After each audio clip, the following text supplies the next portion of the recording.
yung update natin dito kay Tropical Depression Enteng for today, September 1, 2024. So kanina ngang 8 a.m. ay naging bagyo na nga yung minomonitor nating low pressure area at kaninang alas 10 ng umaga yung location niya ay nasa may 150 kilometers east ng Katarman, Northern Samar.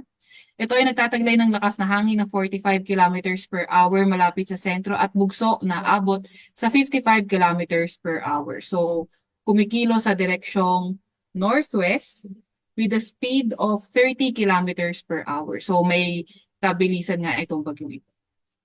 And then, kung may kita nga natin, ito yung ating track, itong kay Enteng. So, inaasahan natin after 24 hours or 8 a.m. tomorrow, 190 kilometers east ng Baler, Aurora.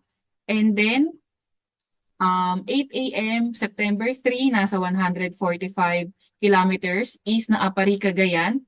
At pagdating naman ng September 4, 8 a.m., nasa may vicinity ng Calayan, Cagayan. So, may kita nga din natin dito, itong orange na area na ito, yung may mga malalakas na hangin na posible yung signal number 1 at 2. And then, may kita nga din natin sa itong area na to, itong parang cone na ito yung area of probability natin. So, yung sentro ng bagyo natin pwedeng mag-lie anywhere within this area of probability. Then later, mas i-discuss natin yung track niya.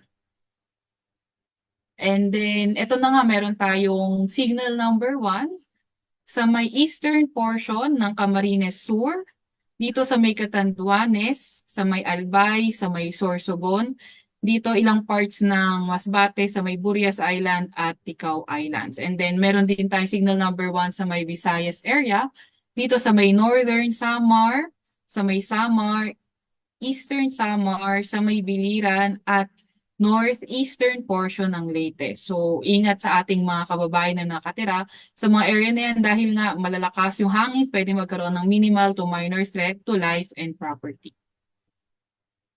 And then, ano nga ba inaasahan natin sa mga malalakas na pag-ulan? So, meron tayong yung mga magkukos ng mga malalakas na pag-ulan, itong si Enteng, pati na rin itong southwest monsoon o habagat. So, may kita nga natin yung nasa light blue, ito yung caused by Enteng, and then yung mga more on white, ito ay caused ng habagat. So for today, September 1, inaasahan nga natin yung 100 to 200 millimeters of rain sa may Camarines Sur, Albay, Sorsogon, Masbate, Northern Samar, Eastern Samar, Biliran, Occidental Mindoro, Northern Palawan, kabilang na nga ang Calamian, Puyo at Cagayancillo Islands, Antique at Negros Occidental. So, ito yung mga malalakas sa pag-ulan, posibleng umabot na 100 to 200 millimeters of rain.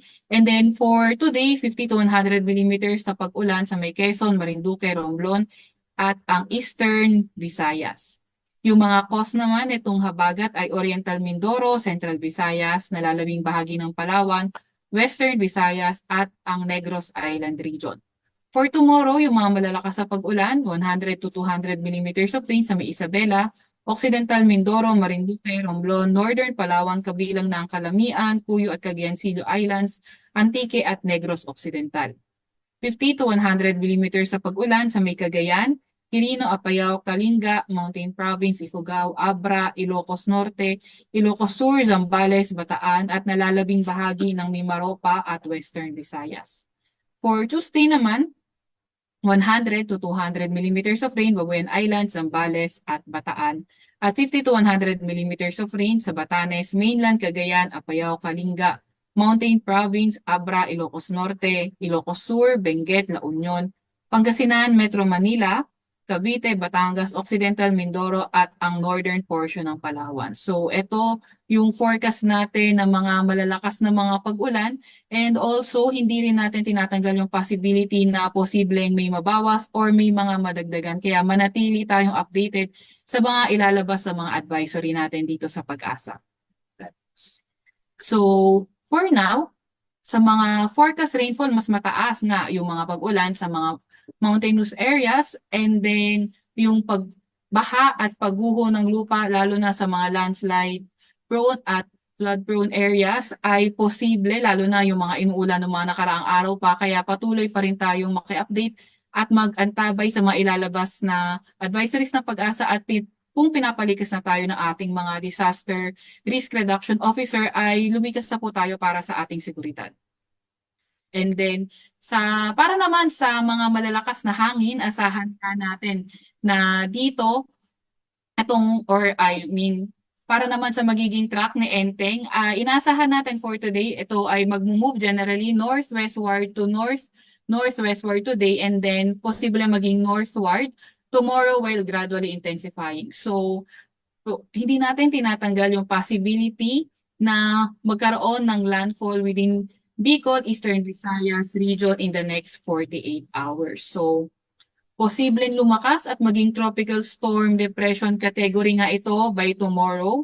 And then from Wednesday to the end of the forecast period, itong si Enteng ay mag-move erratically habang malapit nga sa may Luzon Strait or hindi kaya nasa may Luzon Strait. So, intensification may continue during this period, and pagdating nga ng Thursday ay posible nang nasa may severe tropical storm category na itong si Enteng. And then, tingnan nga lang natin itong area of probability natin. So kahit dito sa track nga natin, nananatiling medyo malayo sa landmass, maliban dito sa may Bicol region, itong si Enteng, pero nasa loob pa nga rin ng area of probability itong ilang parts ng Luzon area, kaya dapat mag-ingat tayo at laging mag-antabay ng mga ilalabas na updates ng Pag-asa. At yan naman po muna yung latest update kay Enteng. I-follow at i-like aming Facebook at X account, DOST_Pag-asa. Mag-subscribe din sa aming YouTube channel, DOST-Pag-asa Weather Report. At para sa mas detalyadong impormasyon, bisitahin aming website, pag-asa.dost.gov.ph. At yan nga po muna yung latest sa amin dito sa weather forecasting section ng Pag-asa.